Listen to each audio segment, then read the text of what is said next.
Kraft presents The Great Gildersleeve. The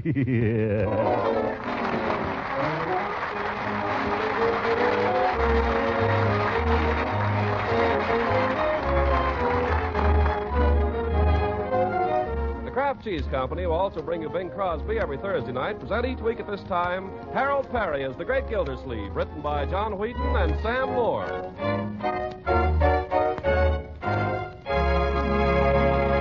We'll hear from the Great Gildersleeve in just a moment.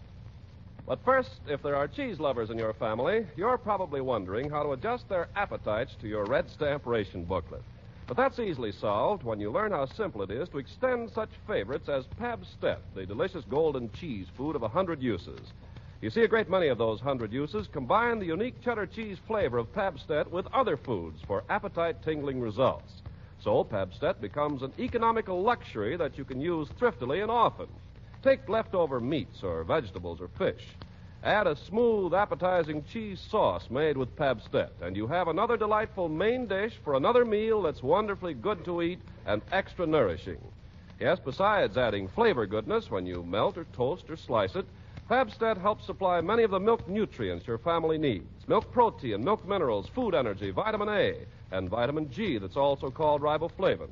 So remember the name Pabstet, the delicious golden cheese food that comes in a flat, round package. Pabstet, the nourishing cheese food of 100 uses.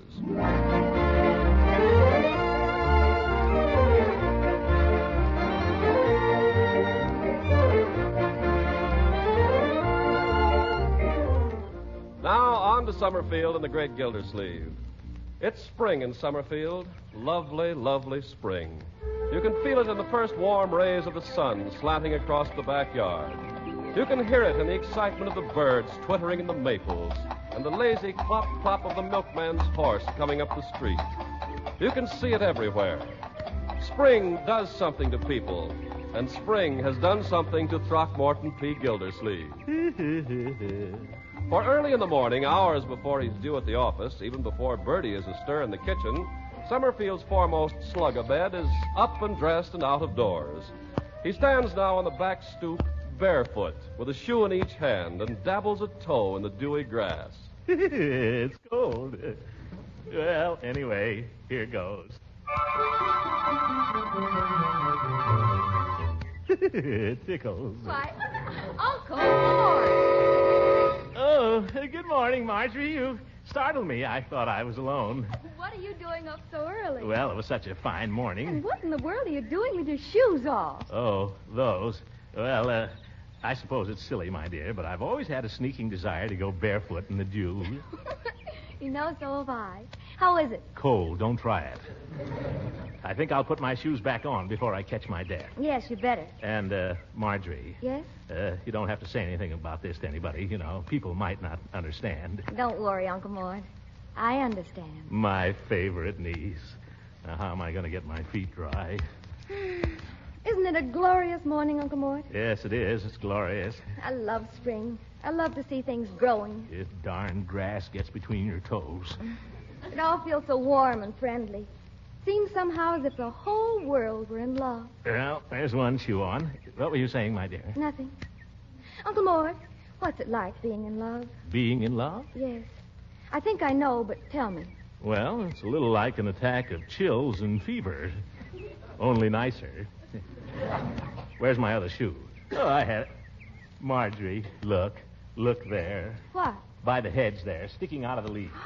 Why, it's a crocus. Yeah, the first crocus of spring. Look at that little thing peeping up at us down there. Oh, Uncle Mort, now it's really spring. Yeah, isn't that cute? Oh, don't pick it. Why not? But why? It looks so sweet there. I know a place where it's going to look sweeter. Oh, Uncle Mort. There you are, little crocus. I know somebody you're going to make a big hit with. Well, you better put it in water right away, Uncle Mort. They don't last long when you pick them. Then I'll run over there with it right now. But, Uncle Mort, do you think Mrs. Ransom would want to see you so early in the morning? Why, of course. She'd be glad to see me anytime. But before breakfast?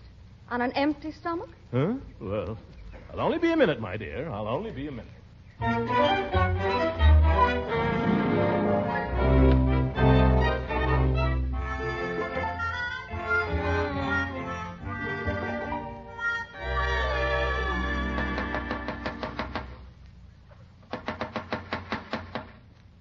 funny. She must be here. Here comes my beautiful angel.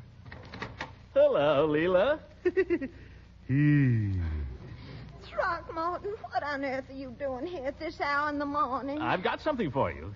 Guess what? Oh, this is no time for guessing games, Throckmorton. You woke me up. But, Leela, it's 7 o'clock and it's spring. Spring? Yes. Doesn't spring mean anything to you? Not at this hour in the morning. Please go home, Throckmorton. Oh, look what I brought you, Leela. The first crocus. Isn't it pretty? Yes, it's very pretty. Yeah. Let me put it in your hair. No, Throckmorton, and take your foot out of the door. Why, Leela. Just one little springtime good morning kiss? No, Throckmorton, you may not kiss me. What? No. In the first place, it's too early, and in the second place, you haven't shaved.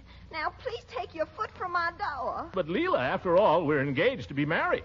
Oh, we are we? Well, sir, I'm not even sure of that. Good morning. Women.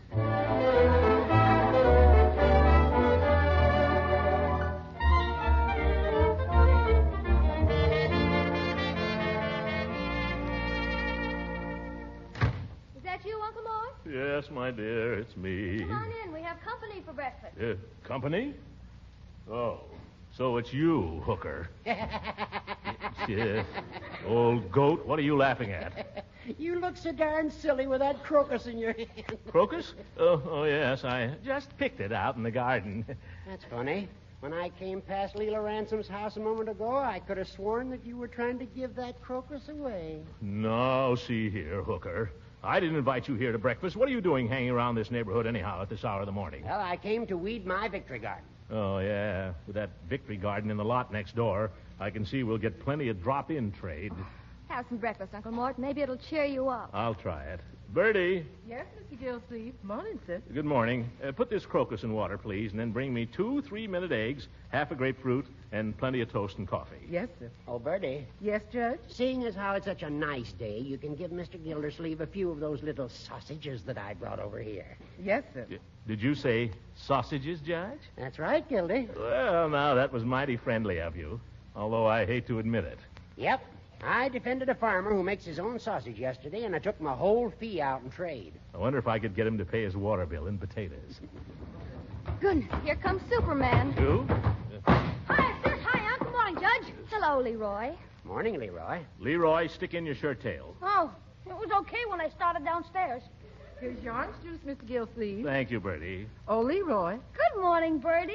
don't soft soap me. Was you in my cake box last night? Why, no, Bertie. Now, Leroy? No, honest, I wasn't. Oh, Leroy, nobody's going to hang you. Why don't you own up? Oh, because I never touched the darn cake. Wait a minute. What is all this? It's a case of the people versus Leroy, Throckmorton. The charge is larceny of a piece of cake. Oh, cake? Oh.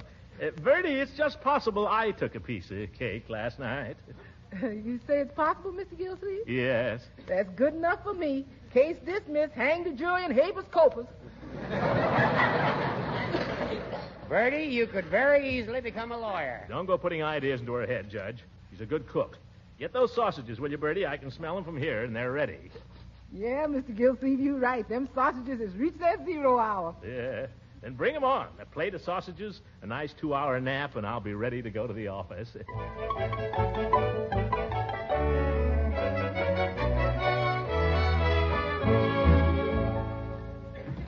What's that, Bobby? Oh, you can't talk to me like that, you fresh boy, or I'll just hate you. Oh, goodbye, honey. Good morning, Mr. Gildersleeve. Good morning. Good morning. Bessie. Thank you.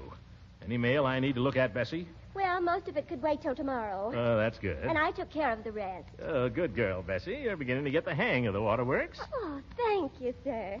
There was a letter from that new laundry on State Street, and I answered it. It's on your desk for you to sign. Oh, fine, Bessie. I'll clean up my day's work in no time. Yeah, now let me see here. Oh, here it is. Parker Hand Laundry, Summerfield. Dear Sirs, received your inquiry about special water rates for laundries. In reply, beg to inform you we have no special water. We sell only the regular kind. Yours, that Bessie, I'm going to have to get rid of. Oh, Mr. Gildersleeve, What is it now, Bessie? there's someone here to see you. Oh, for heaven's sake, I can't see. Oh, hello, Leela. Hello, Throckmorton. You may go, Bessie. Well, quite a surprise seeing you here. Throckmorton, I just had to come and see you for a minute. I'm afraid I was a little bit cross early this morning. You hurt my feelings, Leela. Well, I'm sorry, Throckmorton, but you have to understand that no woman likes to be seen early in the morning when she's not exactly at her best. Tell me, how do you like my new dress? Leela, what did you mean this morning when you said you weren't sure we were engaged? Well, I didn't mean it just the way it sounded, but sometimes I think you take me too much for granted. Well, I always thought if you're engaged, why, you're engaged, that's all. There you go, Throckmorton, taking things for granted. But You think being engaged is just sitting around holding hands and kissing and such. You mean there's more to it?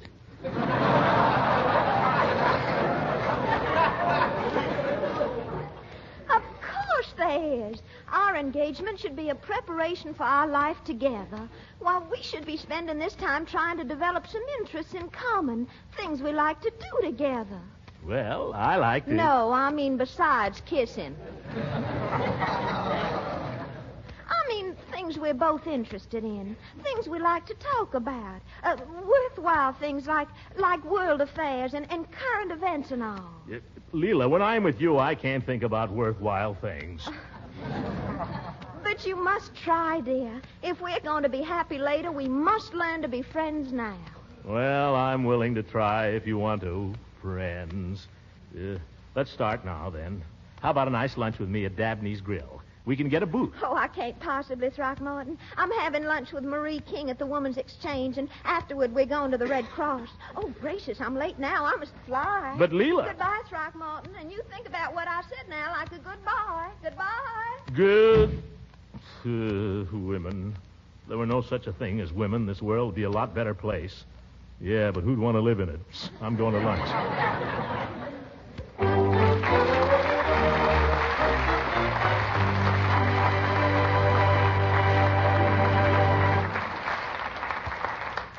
The great Gildersleeve will be with us again in a few seconds. Meanwhile, let me suggest a really practical way to add extra nourishment and extra flavor to everyday meals. Dozens of ordinary dishes turn into very special treats when you add the delicious flavor of Pabstet, the nourishing cheese food of 100 uses. For example, use Pabstet in making a macaroni casserole and see how good tasting this economical dish can be with that grand cheddar cheese flavor baked in. Or melt Pabstet into a smooth cheese sauce and see how it transforms leftovers of meat or fish into exciting main dishes for the next meal and makes even the plainest of vegetables wonderfully appetizing. Pabstet slices perfectly, too. With fruit or pie or just by itself, it tops off wartime meals with a grand touch of cheese goodness. Yes, for real flavor and for some of the vitamins and minerals your family needs, ask your dealer for Pabstet. He may not always have it on hand because so much of the nation's dairy foods are going to war that supplies sometimes run low. But watch for economical Pabstet. Buy it when you can. Pabstet, the delicious cheese food of 100 uses.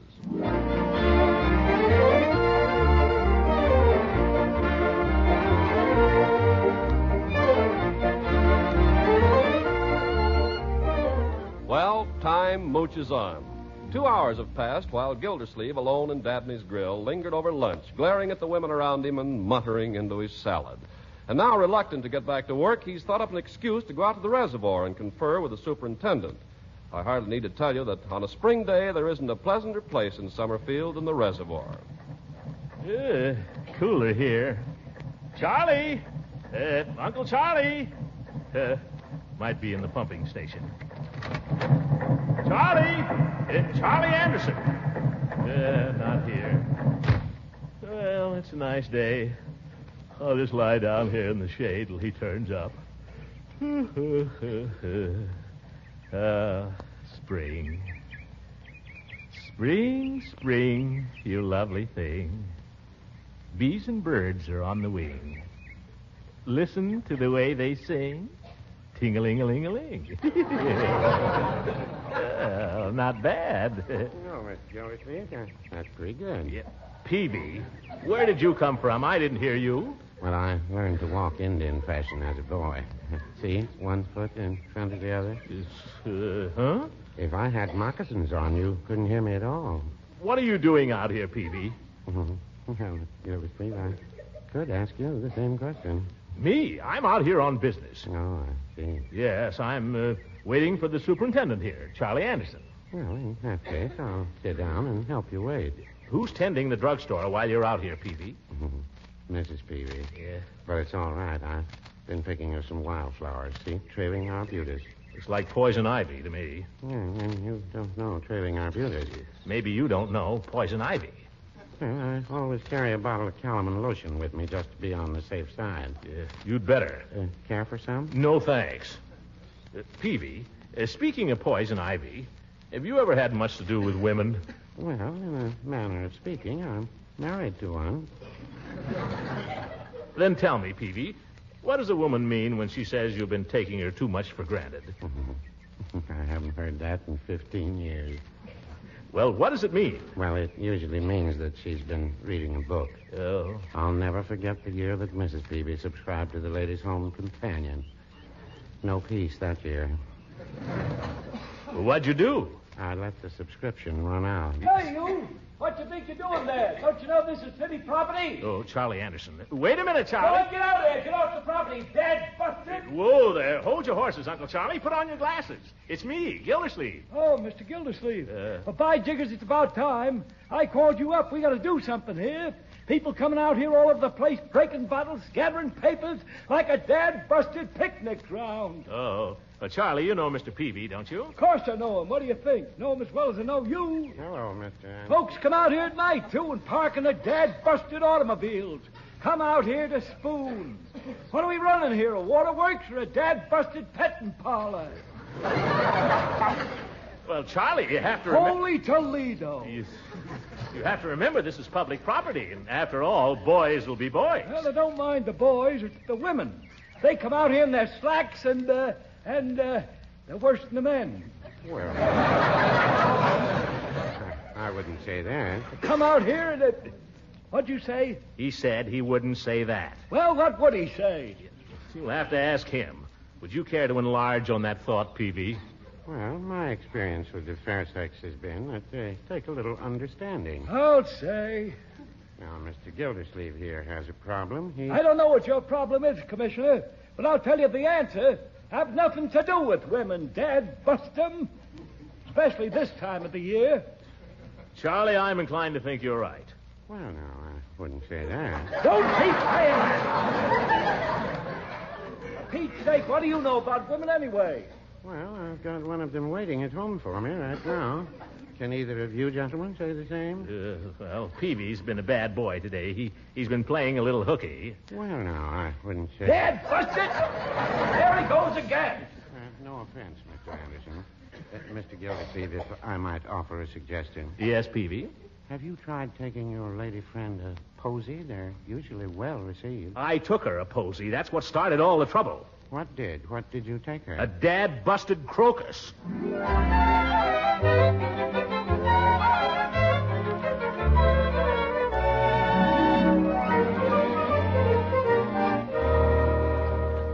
Mr. Gildersleeve, is it all right if I clear away the dishes now? Yes, we're finished, Bertie. And that was a fine dinner. Well, it should have been, Mr. Gildersleeve. It was pretty expensive. Oh, really, Bertie? What did it cost? 18 red points, 16 blue points, $2 in cash, and a coffee stamp.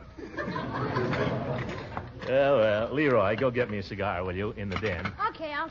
And stick your shirt tail in. Is that out again?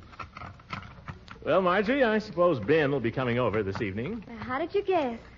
You going over to Mrs. Ransom's? Well, I don't know, my dear. I'm not sure I want to. Why, what's wrong? Oh, nothing, really. I told you this morning not to go rushing over there at the crack of dawn.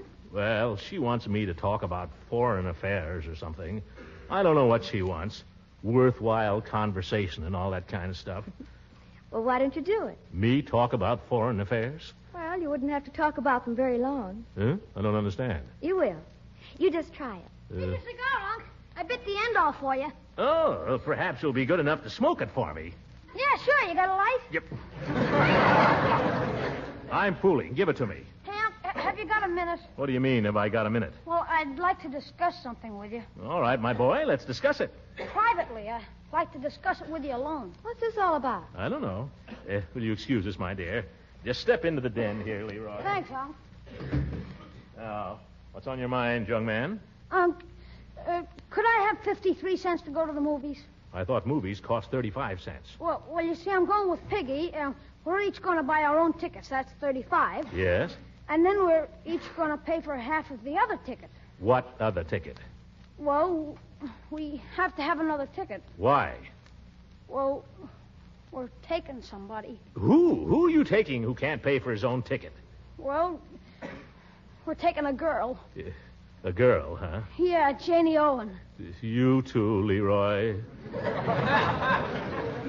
Well, I suppose it was bound to come. Here's $1. Maybe she likes sodas. Ah, thanks, Unc. Gee, you're swell. Unc, one more thing. Now what? Don't say anything about this to Marge. Marge? Why not? Because I'd just die if she found out, Unc. Honest, I'd just die. All right, my boy. I won't say anything to your sister. Thanks. Well, I gotta go. Leroy. I know. Stick my shirt tail in. Hiya, Ben. When did you blow in? So long, Marge. So long, everybody. Well, he was in a hurry. Evening, Mr. Gildersleeve. Oh, hello, Ben. Won't you take the sofa? Oh, no. Sit still, you two. Sit still. I can sit over here if I want to. Well, we were going out anyway, weren't we, Ben? Huh? Oh, sure. Anything you say, Marge. We thought maybe we'd go to the movies or something. Yeah, we just thought we'd go to the movies. Now, don't let me drive you out of here. I'll go into my den or someplace. Oh, now, we don't want you to do that, Mr. Gildersleeve. Ben. Stick around. We weren't going to do anything. Well, I may go out. I haven't decided. Don't let me get in your way. Oh, you wouldn't. Ben, let Uncle Mort do what he wants. If he wants to go in his den, let him go in his den. If he wants to go out, let him go out.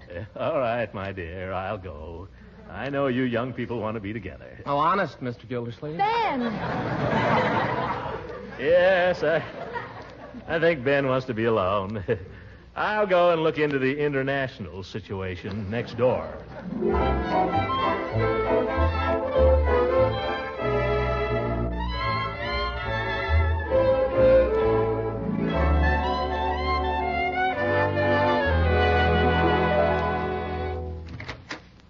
Hello, Leela. Oh, hello, Throckmorton. I was hoping you might come over.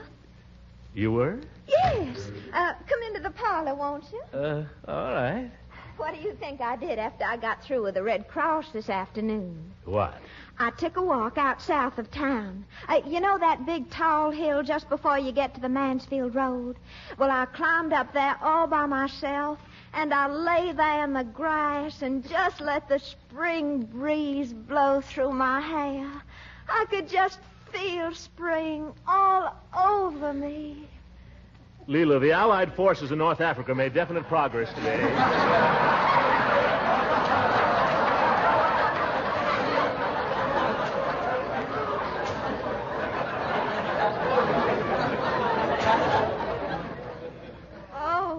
Really, honey? Yes. You know what I think? What, Throckmorton? Well, this is just my personal analysis, of course. But after the Allies take Africa, I wouldn't be surprised if they'd use it as a base to attack Europe. Throckmorton, you're so clever when you want to be. Now, I just would never think of anything like that, but of course you men are all so military. Yeah. Leela, I'm thinking of joining the Book of the Month Club. I imagine it'll be very worthwhile. Oh, I'm sure it will. All my cousins used to belong back home, and they just loved it. I used to wish I had the time to read all those books. They come pretty often, you know. Every month? Mm. Sit down here beside me, honey. All right. Did you hear the symphony concert on the radio this evening? Oh, I missed it. What did they play? Something by Beethoven. You know, Ludwig Beethoven, the well-known composer. Oh, yes. I just adore his symphonies, especially the Moonlight Sonata. I thought that was a piano piece. Oh, well, it's been arranged for the piano. Would you like me to play it for you? Oh, you know I love to hear you play, Leela. Strange I should think of the Moonlight Sonata when there's such a lovely moon outside, isn't it? Yeah, huh? Yeah. You're sure you want me to play? Oh, please play. Yeah. Beethoven was certainly a fine composer. Wasn't he, though? Very classical. What does moonlight make you think of, Throckmorton? Lots of things. Throckmorton, do you like this song?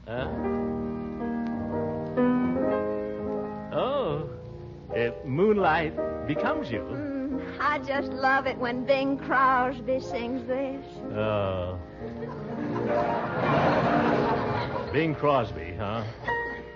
Moonlight becomes you. It goes with your hair. You certainly know the right thing to wear.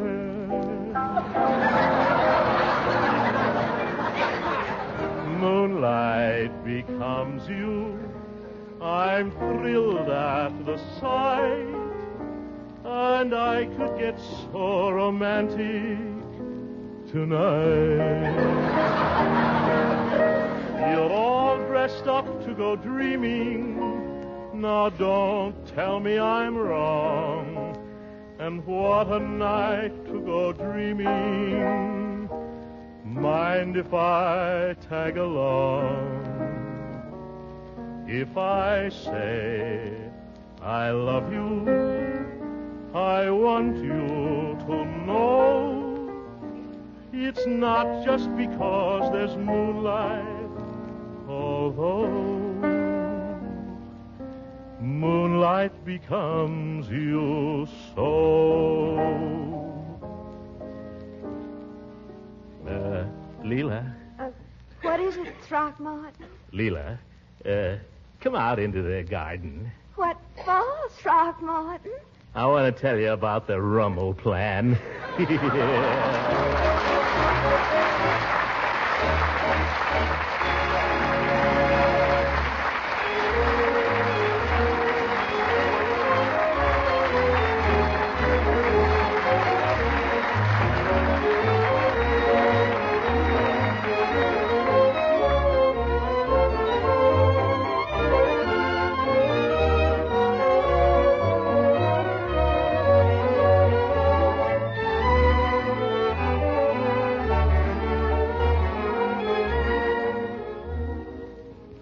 Well, Leroy, did you and Piggy have a good time at the movies with your girl? No, not very. Yeah. What's the matter? Wasn't the picture any good? Nah, just a lot of mushy stuff. Besides, after 2 hours, I found I'd been holding hands with Piggy. Yeah. Good night, everybody. Good night.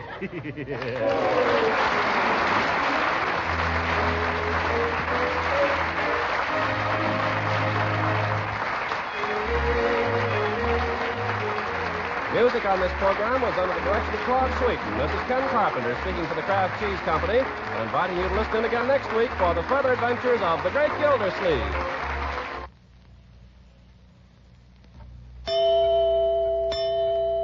These days, the old saying, a penny saved is a penny earned, has a running mate. A point saved is a point earned. Stretching ration stamps has become just as important as saving dollars. And one of the best ways you homemakers can do both is to buy quality foods like Parquet margarine that are good tasting and nutritious and tops for many uses. Parquet margarine has a delicious, satisfying flavor that makes it just about perfect as a spread for bread. It's a wonderful seasoning for hot vegetables. And when it comes to baking, you can depend on Parquet because it is a real flavor shortening. You like it for pan frying, too. It doesn't spatter or stick to the pan. Every economical package of Parquet margarine helps supply the energy and vitamins your family needs, is one of the best energy foods you can serve, and every pound contains 9,000 units of vitamin A. Now, if you can't buy Parquet the first time you try, it's because of wartime shortages. But Kraft is doing everything possible to keep dealers supplied and should be able to get it soon. Ask for Parquet, P-A-R-K-A-Y, Parquet margarine made by Kraft. This program reached you from Hollywood. This is the National Broadcasting Company.